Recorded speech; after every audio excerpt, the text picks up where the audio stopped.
السلام عليكم ورحمة الله وبركاته. إن الحمد لله نحمده ونستعينه ونستغفره ونعوذ بالله من شرور أنفسنا ومن سيئات أعمالنا. من يهده الله فلا مضل له ومن يضلله فلا هادي له. ونشهد أن لا إله إلا الله وحده لا شريك له وأشهد أن محمدا عبده ورسوله. أما بعد فإن خير الحديث كتاب الله وخير الحديث محمد صلى الله عليه وسلم وشر الأمور محدثاتها وكل محدثة بدعة وكل بدعة ضلالة وكل ضلالة في النار. أعوذ بالله من الشيطان الرجيم. بسم الله الرحمن الرحيم. يا أيها الناس اتقوا ربكم الذي خلقكم من نفس واحدة وخلق منها زوجها وبث منهما رجالا كثيرا ونساء واتقوا الله الذي تساءلون به والأرحام إن الله كان عليكم رقيبا. يا أيها الذين آمنوا اتقوا الله حق تقاته ولا تموتن إلا وأنتم مسلمون. يا أيها الذين آمنوا اتقوا الله وقولوا قولا سديدا يصلح لكم أعمالكم ويغفر لكم ذنوبكم ومن يطع الله ورسوله فقد فاز فوزا عظيما. وقال الله تعالى في موضع آخر: يا أيها الذين آمنوا اتقوا الله وكونوا مع الصادقين. حاضرین جمعہ،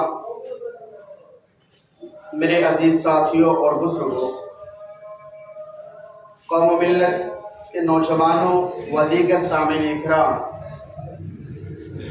آج الحمدللہ جمعہ کا دن ہے اور جمعہ کے دن کی فضیلت قرآن و احادیث کے اندر بے شمار جگہ پر آئی ہے. اور کیوں نہ آئی ہو، کیونکہ یہی وہ جمعہ کا دن ہے جس دن اللہ رب العالمین نے حضرت آدم علیہ السلام کی تخلیق کی. اور یہی وہ جمعہ کا دن ہے جس دن اللہ رب العالمین قیامت کو قائم کرے گا. اور یہی وہ جمعہ کا دن ہے جو تمام دنوں کا سردار ہے.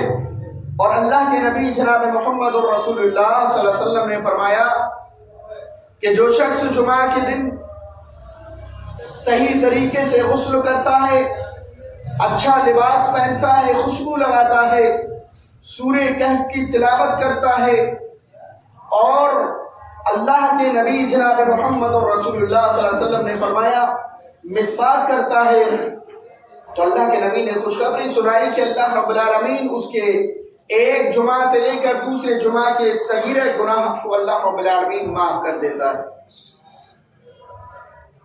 بہرکیف تمام تعریف اس اللہ وحدہ لا شریک کے لیے ہے جو ہمارا ربی پالنہار ہے، چپے چپے کا مالک و مختار مشکل کشا ہے، جس کے ہاتھ میں پوری کائنات کا نظام ہے.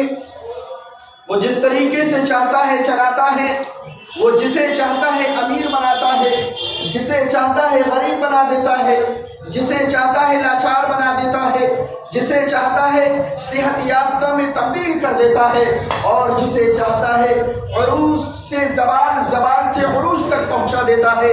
یہ اگر کسی کے پاس طاقت اور قوت ہے تو اللہ سبحانہ و تعالیٰ کے پاس ہے. دنیا کی کوئی ایسی نہیں ہے، دنیا کی کوئی بھی ایسی چیز نہیں ہے جو رب العالمین کے مد مقابل میں آ کے کھڑے ہو۔ اور یہ جو آسمان جو اللہ رب العالمین نے بنایا ہے بغیر ستون کے، زمین کو اللہ نے ہموار بنایا ہے۔ آج دیکھیں یہ جتنے بھی درخت ہیں، شجر و حجر ہیں، نباتات ہیں، حیوانات ہیں، جمادات ہیں، جتنے بھی مخلوقات ہیں، اللہ رب العالمین کے حکم کی خلاف ورزی نہیں کرتے۔ یہ حرکات و سکنات میں اللہ رب العالمین کے بغیر مرضی کے نہیں آ سکتے۔ دنیا کا کوئی بھی کام ہو اللہ رب العالمین کی اجازت کے بغیر نہیں ہو سکتا۔ اللہ رب العالمین کی جتنی بھی تعریف کی جائے کم ہے۔ وَلِلَّهِ حَمْدًا حَمْدًا كَثِيرًا۔ بعد لاکھوں کروڑوں درود و سلام کا نذرانہ پیش ہو اللہ کے آخری پیغمبر تاجدار مدینہ محمد مصطفیٰ صلی اللہ علیہ وسلم پر، کہ جس نے ہم تک اس دین اسلام کو پہنچایا اور اس دین اسلام کو پہنچانے میں بہت ساری مشکلات کا سامنا کیا، بہت ساری مصائب اٹھائے، بہت ساری پریشانیاں اٹھائیں، بہت ساری تکلیفیں اٹھائیں، فان نے اس دین کو ہم تک پہنچا لیا۔ وہی دین جو اللہ کے نبی جناب محمد رسول اللہ صلی اللہ علیہ وسلم کو اللہ رب العالمین نے دے کر بھیجا، اسی کو فالو کرتے ہوئے رب العالمین کی بارگاہ میں آ کر اللہ رب العالمین کی عبادت کرتے ہیں۔ آئیے خطبہ جمعہ کے بعد میں نے قرآن کی آیت پڑھی تھی۔ آج کا جو موضوع ہوگا انشاءاللہ تعالی سچ اور جھوٹ کے، سچ کے فوائد، جھوٹ کے نقصانات کے تعلق سے ہوگا۔ انسان، ایک مومن سچ بولتا ہے، ایک مسلمان سچ بولتا ہے، اور اللہ رب العالمین اس سچ کے بدلے اس کو کیا عطا کرتا ہے، کون سے ایسے کام اللہ رب العالمین اس کے لیے آسانی پیدا کر دیتا ہے، اور جو جھوٹ بولتا ہے اللہ رب العالمین اس کے تمام کی تمام کاموں میں برکت کو اٹھا دیتا ہے۔ اللہ رب العالمین نے اپنے قرآن مجید کے اندر ارشاد فرمایا، یا ایھا الذین آمنوا اتقوا اللہ وقولوا قولا سدیدا یصلح لکم اعمالکم ویغفر لکم ذنوبکم ومن يطع الله ورسوله فقد فاز فوزا عظيما۔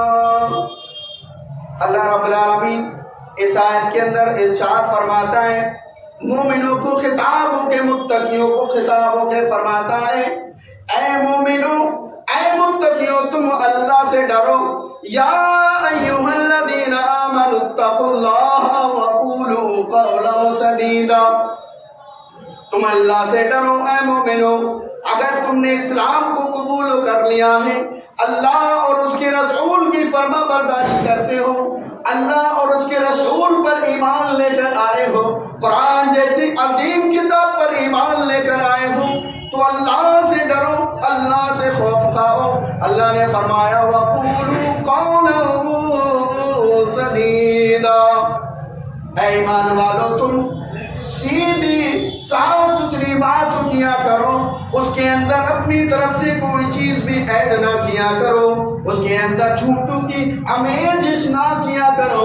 اللہ نے سیدھے فرما دیا ہے مومنو، تمہارا شیبہ تو یہ ہے کہ تم سیدھی صاف ستھری بات کرنے والے ہو، جھوٹ کو اس کے اندر آمیزش نہیں کرنے والے ہو۔ فرمایا اگر تم صاف ستھری بات کرتے ہو تو فرمایا وَيَغْفِرْ لَكُمْ ذُنُوبَكُمْ وَمَنْ يُطِعِ اللَّهَ وَرَسُولَهُ فَقَدْ فَازَ فَوْزًا عَظِيمًا۔ اللہ رب العالمین اس صاف ستھری اور سیدھے بات جب کرتے ہو تو تمہارے لیے اللہ نے فرمایا کہ اللہ تعالیٰ تمہارے گناہوں کو بخش دے گا۔ وَيَغْفِرْ لَكُمْ أَعْمَالَكُمْ وَيُصْلِحْ لَكُمْ أَعْمَالَكُمْ وَيَغْفِرْ لَكُمْ ذُنُوبَكُمْ، تمہارے اعمالوں کو درست کر دے گا، تمہارے حالات کو درست کر دے گا، تمہاری پریشانیوں کو ختم کر دے گا، تمہارے اوپر جو بھی پریشانیاں مسلط ہیں وہ تمام کے تمام پریشانیوں کو اللہ ختم کر دے گا۔ کرنا کیا ہے آپ کو؟ صاف ستھری سیدھی بات کرنا، اس کے اندر جھوٹ نہیں ملانا، اور فرمایا تمہارے گناہوں کو اللہ تعالیٰ معاف فرما دے گا۔ فقد فاز فوزا عظیما، اور فرمایا اگر تم نے صاف ستھری سیدھی باتوں کی تو اللہ تمہارے گناہوں کو معاف فرما دے گا، تمہارے حالات کو چینج کر دے گا، تمہارے اعمالوں کو درست کر دے گا، اور فرمایا یقیناً یہی وہ لوگ ہیں جو بڑی کامیابی اللہ رب العالمین انہیں عطا کرے گا۔ اس آیت کے اندر اللہ رب العالمین نے فرمایا صاف ستھری بات اور گفتگو سے مراد کیا ہے؟ ایک تو یہ ہے کہ اللہ رب العالمین پہلا فائدہ یہ ہے تمہارے جو اعمال ہوں گے ان اعمالوں کی درستگی اللہ رب العالمین فرمائے گا۔ دوسرا فائدہ یہ ہوگا کہ تمہارے جو گناہ ہیں اللہ رب العالمین ان گناہوں کو بخش دے گا۔ اور اللہ نے فرمایا اے مومنو یا ایھا الذین آمنوا اتقوا اللہ وکونوا مع الصادقین، فرمایا اے مومنو، اے متقیوں، تم اللہ سے ڈرو اور وکونوا مع الصادقین، سچائی پہ چلنے والے لوگوں کے ساتھ ہو جاؤ، سچ بولنے والوں کے ساتھ تم ہو جاؤ۔ ہمیں ہونا کس کے ساتھ ہے؟ جو لوگ جھوٹ بولتے ہوں گے ان کے قریب نہیں جانا۔ اللہ نے قرآن میں فرما دیا کہ آپ کو سچائی پہ چلنے والے جو لوگ ہیں ان کا ساتھ چلنا ہے، ان کے ساتھ رہنا ہے، اور اگر جو لوگ جھوٹے ہیں ان کے قریب نہیں جانا ہے۔ اور یہ اللہ رب العالمین نے جو آیت نازل کی ان 3 صحابہ اکرام کی توبہ قبول کرنے کے بعد یہ آیت کو نازل کیا، اور جنگ تبوک میں پیچھے رہ جانے والے جو صحابہ اکرام تھے ان کے 3 جو صحابہ تھے ان کی اللہ نے توبہ کو قبول کیا، پھر اس کے بعد فرمایا۔ اور ان 3 صحابہ میں سے جو پہلے جو صحابہ حضرت کعب بن مالک بیان کرتے ہیں جنگ تبوک کے اندر تمام کے تمام لوگ اللہ کے نبی کے ساتھ جنگ کے لیے روانہ ہو گئے۔ میں نے سوچا میرے پاس بھی باغات تھے، کھیتی تھی، تمام کے تمام وہ چیزیں اللہ نے مجھے دے رکھی تھی، میں خوشحال تھا، بدحال نہیں تھا، خوشحال تھا، لیکن میں نے یہ سوچا کہ یہ لوگ آگے نکل جائیں گے، اس کے بعد میں ان کو پکڑ لوں گا، میں بھی ان کے ساتھ چلوں گا۔ لیکن اتفاق سے ہوا ایسا کہ وہ لوگ چلے گئے اور وقت کافی ہو گیا، اور کعب بن مالک بیان کرتے کہ مجھے خبر ملی کہ اللہ کے نبی جنگ تبوک سے واپس آ رہے ہیں۔ یہ سننے کے بعد کعب بن مالک گھبرا گئے، مایوس ہو گئے کہ میں اللہ کے نبی کو کیا جواب دوں گا۔ مجھ سے اگر پوچھیں گے کہ اے کعب بن مالک تم کس وجہ سے پیچھے رہ گئے تھے، میں اللہ کے نبی جناب محمد رسول اللہ کو کیا جواب دوں گا؟ پوری رات سوئے نہیں۔ اللہ کے نبی جنگ تبوک سے واپس آتے ہیں، آنے کے بعد آپ مسجد نبوی میں تشریف لے جاتے ہیں اور وہاں 2 رکعت نماز پڑھتے ہیں۔ نماز پڑھنے کے بعد جو لوگ پیچھے رہ گئے تھے ان سے پوچھا آپ کا کیا عذر ہے کہ تم جنگ تبوک کے اندر شامل نہیں ہوئے؟ لوگوں نے طرح طرح کے بہانے منافقین نے بنائے، اور اللہ کے نبی جناب محمد رسول اللہ نے انہیں جو بھی عذر بیان کیا آپ نے ایکسپٹ کیا، کرنے کے بعد ان کے لیے مغفرت کی دعا کی۔ لیکن اللہ کے نبی کو بھی نہیں پتا کہ ان لوگوں نے ہیلہ اختیار کیا ہے، عذر غلط بیان کر کے نکل گئے۔ 80 افراد ایسے تھے جنہوں نے اللہ کے نبی سے جھوٹ بولا اور غلط بیانی کی وجہ سے اللہ کے نبی سے چنگل سے وہ چھوٹے، آپ نے ان کے لیے مغفرت کی دعا کی۔ لیکن کعب بن مالک یہ سوچنے پہ مجبور ہو گئے کہ میں کہتے ہیں کہ میرے ذہن میں بھی یہ وسوسے آ رہے تھے کہ میں بھی اللہ کے نبی سے اسی طریقے سے بہانہ لگاؤں گا۔ لیکن اللہ کے نبی نے کعب بن مالک سے پوچھا اے کعب بن مالک تم جنگ تبوک کے اندر ہمارے ساتھ کیوں نہ گئے؟ تو کعب بن مالک کہنے لگے اللہ کے رسول میں ابھی چاہوں تو اللہ نے مجھے اتنی چرب زبانی دی ہے کہ میں اپنے دلائل کو آپ کے سامنے پیش کر کے آپ سے چھوٹ سکتا ہوں. طرح طرح کے بہانے لگا کر میں بھی آپ جس طریقے سے یہ لوگ جو 80 لوگوں نے بہانہ بنا کر آپ سے چھٹکارا پایا ہے میں بھی آپ سے چھٹکارا پا سکتا ہوں. لیکن مجھے اللہ کا خوف ہے. حقیقت تو سامنے آئی جائے گی, اللہ آپ کو بیدار کر دے گا وحی کے ذریعہ سے. کہنے لگے اے اللہ کے رسول میرے پاس کوئی عذر نہیں تھا, لیکن ہاں میری یہ سوچ تھی کہ آپ چلے جائیں گے میں آپ کو پکڑ لوں گا, لیکن ایسا نہیں ہوا. اللہ کے نبی جناب محمد رسول اللہ صلی اللہ علیہ وسلم نے کعب بن مالک دیے. یہ بات سننے کے بعد آپ نے ان کو کہا چلے جاؤ, اور تمام کے تمام لوگ وہاں موجود تھے. آپ نے ان لوگوں سے کہا, ان صحابہ کرام سے کہا کہ ان سے بات کرنا چھوڑ دینا, ان سے بات نہیں کرنا ہے, منع کر دیا آپ نے. کعب بن مالک پریشان ہے اور ان کے ساتھ یہ سوچنے لگے کہ میری طرح کوئی اور شخص نہیں ہونا چاہیے. لیکن اتفاق سے 2 صحابہ اور اس کے اندر ملوث تھے. ان سے بھی پوچھا لیکن وہ سچ بولے اللہ کے نبی صلی اللہ علیہ وسلم کے سامنے. ایک تھے ربیعہ اور دوسرے ہلال بن امیہ. کہتے کہ جو 2 صحابہ تھے اپنے گھر میں بند ہو گئے, کیونکہ اللہ کے نبی نے اعلان کر دیا کہ ان لوگوں سے بات چیت نہیں کرنا ہے, آپ کو کسی طریقے سے ہمدردی نہیں دکھانا ہے. کعب بن مالک بیان کرتے ہیں کہ میں بازاروں میں جاتا, لوگوں سے سلام کرتا, سلام کا جواب نہیں آتا, لوگ مجھ سے بات نہیں کرتے, میں بات کرنے کے لیے تڑپتا. میں مسجد نبوی میں نماز پڑھتا, اللہ کے نبی جناب محمد اور رسول اللہ صلی اللہ علیہ وسلم کی طرف دیکھتا, آپ دیکھتے نہیں تھے. میں نماز کے لیے کھڑا ہوتا, مجھے ایسا لگتا کہ اللہ کے نبی مجھے دیکھ رہے ہیں. سلام کے بعد میں اللہ کے نبی کی طرف دیکھتا تو آپ اپنے چہرے کو پھیر لیتے. یہ عالم تھا. کعب بن مالک بیان کرتے ہیں کہ مسلسل مجھے 40 راتیں ہو گئی, میرا بائیکاٹ ہو گیا, لوگ مجھ سے بات چیت نہیں کر رہے ہیں. 40 راتیں گزرنے کے بعد اللہ کے نبی جناب محمد الرسول اللہ صلی اللہ علیہ وسلم وحی کا انتظار کرنے لگے. پھر 50ویں جب رات آتی ہے, کہتے ہیں کعب بن مالک اللہ کے نبی جناب محمد الرسول اللہ صلی اللہ علیہ وسلم نے حکم دیا کہ کعب بن مالک اپنی بیویوں سے الگ ہو جاؤ. یہ 3 صحابہ تھے. آپ کی بیوی آپ کے ساتھ نہیں رہ سکتی. کہتے ہیں ان کی بیوی اپنے گھر چلی گئی. کعب بن مالک رات کی تاریخی میں اپنے چھت میں نماز پڑھنے لگے. کہتے ایک دن ایسا آیا کہ فجر کی نماز کو میں اپنی گھر کے چھت کے اوپر نماز پڑھ رہا تھا. مجھے ایک آواز پہاڑ کی طرف سے آواز آتی ہے, یا کعب بن مالک ابشر, اے کعب بن مالک تمہارے لیے خوشخبری ہو, اللہ نے آپ کی اس دعا کو قبول کر لیا ہے, اللہ نے آپ کو بخشش کر دی ہے, اللہ نے آپ کی توبہ کو قبول کر لیا ہے.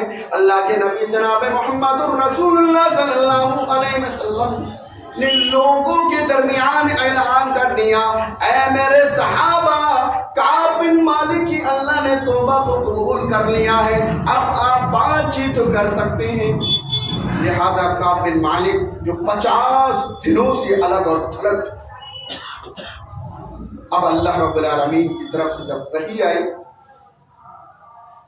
ظاہر سی بات ہے کہ کعب بن مالک نے سچائی اللہ کے نبی کے سامنے بولی, جھوٹے نہیں بولتے. اگر ہیلا اختیار کرتی بچ سکتے تھے, لیکن نہیں, سچ بولے. اور سچ بولنے کی وجہ سے یہ ہے کہ اللہ رب العالمین نے کعب بن مالک کی توبہ کو قبول کیا.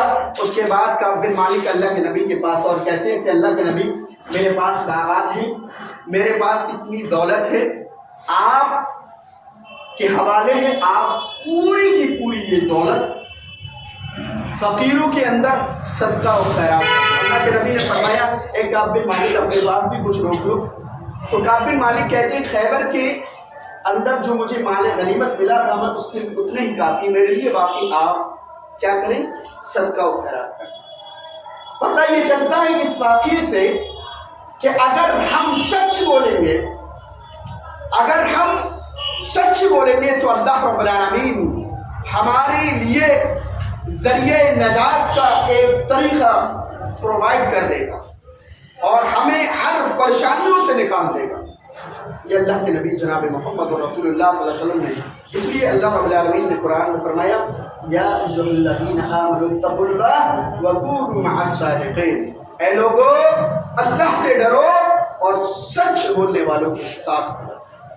دوسری چیز مومنوں کی جو صفت ہے وہ سچائی ہے، متقیوں کی۔ آج ہم دیکھیں سماج کے اندر ہم اتنے زیادہ جھوٹ بولنے لگے ہیں، خود سے گھن آنے لگتی ہے۔ کبھی کبھی ہم خود سوچتے ہوں گے کہ میں نے یہ غلط بولا، لیکن ہمیں جھوٹ بولنا ہے، یہ ہمارا شیبہ اور یہ ہمارا طریقہ ہو گیا۔ لیکن مومن کا طریقہ یہ نہیں ہے کہ آپ جھوٹ بولیں، سچ بولیں، اور سچ بولنے میں اللہ رب العالمین اس کی مال و دولت میں بھی برکت دیتا ہے۔ تمام انبیاء کا جو رویہ تھا وہ سچائی کا راستہ تھا، اخلاق تھا۔ حضرت ابراہیم علیہ السلام کے بارے میں اللہ رب العالمین نے فرمایا کہ وہ سچے نبی تھے، انہ کان صدیقا نبیا۔ حضرت ادریس علیہ السلام کے بارے میں یہی فرمایا انہ کان صدیقا نبیا۔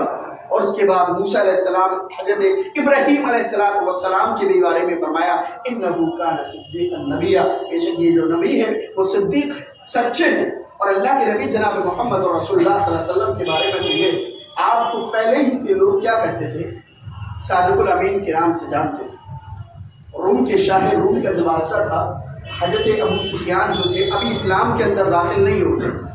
روم کے بادشاہ نے حضرت سفیان سے پوچھا، اس شخص کی کچھ ہیبٹس بتائیں، عادتیں بتائیں، وہ کیا کہتا ہے، کیسے بولتا ہے وہ۔ حضرت سفیان شاہ روم کے سامنے کہتے ہیں کہ وہ جو محمد ہے وہ یہ کہتا ہے کہ ایک اللہ کی پوجا کرنا ہے، ایک اللہ کو ماننا ہے، صلہ رحمی کرنا ہے، سچ بولنا ہے، رمضان کے روزے رکھنا ہے۔ تو شاہ روم یہ سننے کے بعد کہتا ہے کہ ان قریب ہے کہ ایک دن میرے بعد یہ تخت نشین ہوگا، یہ بادشاہ بنے گا اس تخت۔ جب یہ بولتا ہے کہ سچ بولنا ہے، جھوٹ نہیں بولنا، جھوٹ کی ترغیب نہیں دیتا ہے، سچ کے لیے ابھارتا ہے، تو ایک دن جس تخت میں آج میں بادشاہ ہوں، کل وہ اس تخت کا بادشاہ ہوں۔ اللہ کے نبی جناب محمد رسول اللہ صلی اللہ علیہ وسلم نے فرمایا ہمیشہ مومن سچائی کی گواہی دینا چاہیے۔ عوام میں جو گفتگو ہمیں کرے سچ گفتگو کرنا چاہیے۔ اللہ کے نبی نے فرمایا کہ 6 چیزوں کی آپ ضمانت دیں، میں جنت کی خوشخبری، جنت کی ضمانت دیتا ہوں۔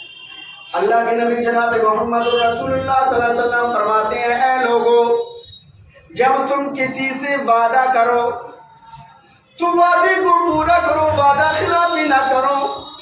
اور اللہ کے نبی جناب محمد رسول اللہ صلی اللہ علیہ وسلم نے دوسری چیز بیان کی، جب تمہیں کوئی امانت دے اس امانت میں خیانت نہ کرو۔ تیسری چیز اللہ کے نبی جناب محمد رسول اللہ صلی اللہ علیہ وسلم بیان کرتے ہیں، جب تم کسی سے تمہارا جھگڑا یا تم کسی سے بات کرو تو گالی گلوچ کے ساتھ بات نہ کرو۔ اور اللہ کے نبی جناب محمد رسول اللہ صلی اللہ علیہ وسلم نے فرمایا اپنی نظروں کو جھکائے رکھنا، اپنے ہاتھوں کو روکے رکھنا۔ ان 6 چیزوں کی ضمانت اگر آپ دیتے ہیں تو اللہ کے نبی جناب محمد اور رسول اللہ صلی اللہ علیہ وسلم نے فرمایا میں اسے جنت کی خوشخبری سناتا ہوں۔ منافقوں کی علامت کے تعلق سے اللہ کے نبی نے فرمایا آیت المنافقین، منافقی ثلاثۃ، 3 خصلتیں۔ ایک حدیث میں کہ 4 خصلتیں ہیں منافق کی۔ پہلی یہ ہے کہ جب وہ بولتا ہے تو جھوٹ بولتا ہے۔ ایک انسان اگر بولتا ہے تو جھوٹ بولے تو گویا کہ وہ سمجھ لو کہ وہ منافق ہے۔ اور دوسری یہ ہے کہ اگر کسی نے اس کے پاس امانت رکھی ہوئی ہے، اس امانت میں سے خیانت کرے تو گویا کہ وہ منافق ہے۔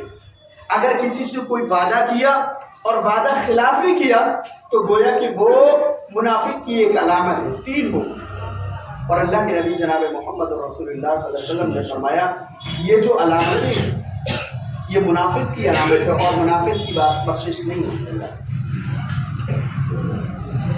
اور جب کسی سے بات کرے تو گالی اگر دیتا ہے تو گویا کہ وہ منافق ہے.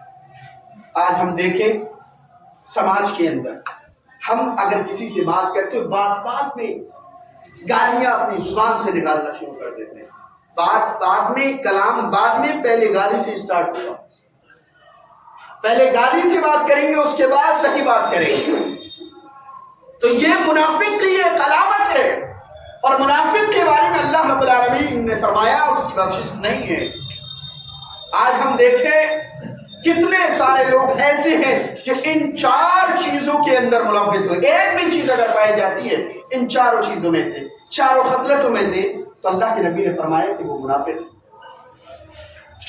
اور چوتھا اسٹیپ کے بارے میں فرمایا اللہ کے نبی صلی اللہ علیہ وسلم نے کہ جب تم گواہی دو تو جھوٹوں کی گواہی نہ دیں. بہت سارے لوگ گواہ میں پیش کرتے ہیں اور ہمیں دوسرے لوگ پیسے دیتے ہیں جس کی وجہ سے ہم جھوٹی گواہ دیتے ہیں. الا وقول الزور وشہادہ. اللہ کے نبی نے فرمایا خبردار جھوٹی گواہی سے بات کرو.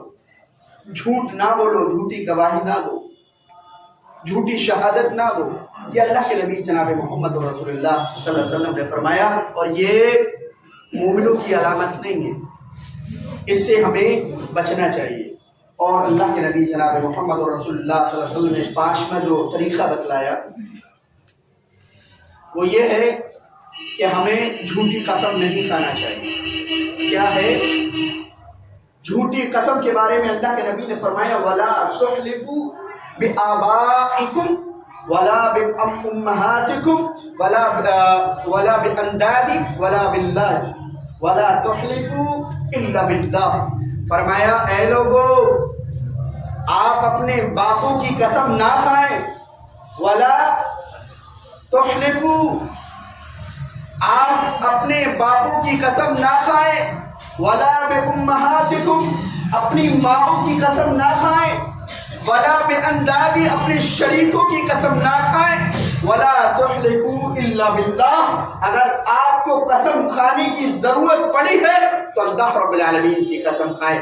آج ہم خود اپنے گریبان کو جھانکیں اور دیکھیں ہمارے سماج کے اندر قسم کھانے والے کتنے سارے لوگ ہیں جو اپنے باپ کی قسم کھاتے ہیں, اپنی ماں کی قسم کھاتے ہیں, اپنے شریکوں کی قسم کھاتے ہیں, اللہ کی قسم نہیں کھاتے ہیں. بات بات میں میری ماں کی قسم, میرے باپ کی قسم, میری اولاد کی قسم, میرے سر کی قسم, یہاں تک کہ ایسے الفاظ اپنی زبان سے نکالتے ہیں.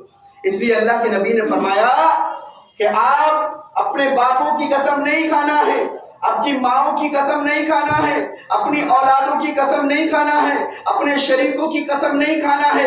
اگر قسم کھانے کی ضرورت پڑے تو اللہ رب العالمین کی قسم کھانا ہے, ورنہ آپ کو قسم نہیں کھانا ہے. آج ہم دیکھیں چراغ پہ بیٹھے ہوئے لڑکے, نوجوان لڑکے ہوں, چاہے بوڑھے ہوں, چاہے بچے ہوں, یہ عادت کہاں سے پڑی ہے؟ تیری قسم, میری قسم, سر کی قسم, باپ کی قسم, اولاد کی قسم. کیا ہو گیا مسلمانوں؟ یہ مومنوں کا شیبہ نہیں ہے. قسم تو اللہ کی ہوتی ہے, اللہ رب العالمین کھا سکتا ہے, لیکن ایک انسان کے لیے یہ جائز نہیں ہے کہ وہ اللہ کے علاوہ کسی اور کی قسم کھائے. اللہ کے نبی جناب محمد رسول اللہ صلی اللہ علیہ وسلم نے فرمایا کل قیامت کے دن اللہ رب العالمین 3 لوگوں کی طرف نظر رحمت سے نہیں دیکھے گا. 3 لوگوں کی طرف نظر رحمت سے نہیں دیکھے گا. فرمایا پہلا وہ جس کے پیجامہ یا پینٹ ٹخنے سے نیچے ہوگا, ہمیشہ تکبر اور گھمنڈ میں رہا ہوگا, اللہ رب العالمین نظر رحمت سے نہیں دیکھے گا. اور اللہ کے نبی جناب محمد رسول اللہ صلی اللہ علیہ وسلم نے فرمایا کل قیامت کے دن اللہ رب العالمین جس نے جھوٹی قسم کھا کر اپنے سامان کو بیچا ہوگا, جھوٹی قسم کھا کر اپنے سامان کو بیچا ہوگا, کل قیامت کے دن اللہ رب العالمین اپنے نظر رحمت سے نہیں دیکھے گا. آج ہم کیا ہے, تاجر ہیں, بزنس کرتے ہیں. آج ہمارے پاس سب کی دکانیں ہیں, چاہے وہ کپڑے کا کاروبار ہو, چاہے وہ سبزی کا کاروبار ہو، چاہے وہ کسی اور چیز کا کاروبار ہو، آج ہم دیکھتے ہیں کہ وہ اس چیز کے لیے قسم کھاتا ہے، اللہ کی قسم اتنے روپے کا آیا، آپ سے مہنگا، آپ سے زیادہ نہیں لے رہے، اس میں 2 روپے فائدے کی قسم خدا کی، مطلب اس طرح کی قسم کھاتے ہیں، جھوٹی قسم کھا کے۔ خود دیکھیں ہمارے پاس سب تجارت کرتے ہیں، اللہ کے نبی نے فرمایا یا معاشر التجار، اے تاجروں کی نوجوانوں، آپ ایک منڈی میں گئے، وہاں غلہ بک رہا تھا، آپ نے اس غلے کے اندر ہاتھ ڈالا اور ڈالنے کے بعد جب نکالا تو نیچے کیا تھا؟ نمی تھی اس غلے کے اندر، پانی، اوپر خشک تھا، لوگوں کو دھوکہ دینے کے لیے۔ اللہ کے نبی نے فرمایا یہ کیا ہے؟ کہا اللہ کے رسول بارش ہو گئی تھی، گیلا ہو گیا تھا غلہ اور اوپر سے ہم نے سوکھا ڈال دیا، تو اللہ کے نبی نے فرمایا یہ دھوکہ ہے، فریب ہے، آپ کو ایسا نہیں کرنا، اگر کوئی سامنے والا کوئی چیز لے کے آئے تو اس کی وضاحت کرو پہلے، ہمارے پاس یہ مال ہے، یہ خرابی ہے، اس کے بعد دھوکہ نہیں دینا ہے۔ اور یہ بھی بہت اہم بات ہے، ہمارے پاس کوئی پرائس لسٹ نہیں رہتی ہے، دکانوں پہ اگر کوئی سامان ہم بیچ رہے ہیں، آپ نے کوئی لسٹ تو رکھی نہیں ہے، کوئی کسٹمر آیا آپ نے 10 کی دی، دوسرا آیا اس کو 15 کی، تیسرا آیا اس کو 20 کی، 30 کی، 40 کی دی، کیا ہے یہ؟ کوئی طریقہ ہونا چاہیے۔ اسلام میں خلیفہ جو تھے بازاروں کا رخ کرتے تھے اور دیکھتے تھے کہ ان کا بھاؤ کیا ہے، منڈی میں بھاؤ کیا ہے، غلہ کہیں ایسا تو نہیں ہے اس کی قیمت سے 50 گنا 20 گنا زیادہ لے رہا ہے، اس کو باقاعدہ سزا ملتی تھی۔ لیکن آج ہم اپنی منمانی کے تحت سارے کے سارے کام کرتے چلے جا رہے ہیں۔ وقت ہو گیا ہے لیکن ہمیں اس چیز کی طرف دھیان دینا ہے، ہمارا کاروبار اگر ہے تو ہمیں صحیح طریقے سے اگر ہم کاروبار کریں گے، صحیح طریقے سے کسٹمر کو ڈیل کریں گے، وضاحت کے ساتھ بیچیں گے تو اللہ رب العالمین اس چیز کے اندر برکت ڈالے گا، ورنہ فوری طور پہ آپ کو فائدہ ہوگا لیکن اصلاً وہ کیا ہے؟ خسارہ ہے، نقصان ہے اور گھاٹا ہوگا۔ لہذا اللہ رب العالمین سے دعا ہے رب العالمین ہمیں سچ بولنے کی توفیق عطا فرما، رب العالمین ہمیں جھوٹ سے پرہیز کرنے کی توفیق عطا فرما، رب العالمین جب ہمارا خاتمہ ہو خاتمہ بالخیر ہو، رب العالمین جو لوگ مقروض ہیں ان کے قرض کو ادا کرنے کے کچھ ایسے اسباب کو پیدا کر دے کہ وہ اپنے قرض کو ادا کر سکے، رب العالمین جب ہم اس دنیا سے جائیں تو صرف توحید پر جائیں، رب العالمین ہمیں جنت الفردوس میں اعلیٰ سے اعلیٰ مقام عطا فرما، وما علینا الا البلاغ۔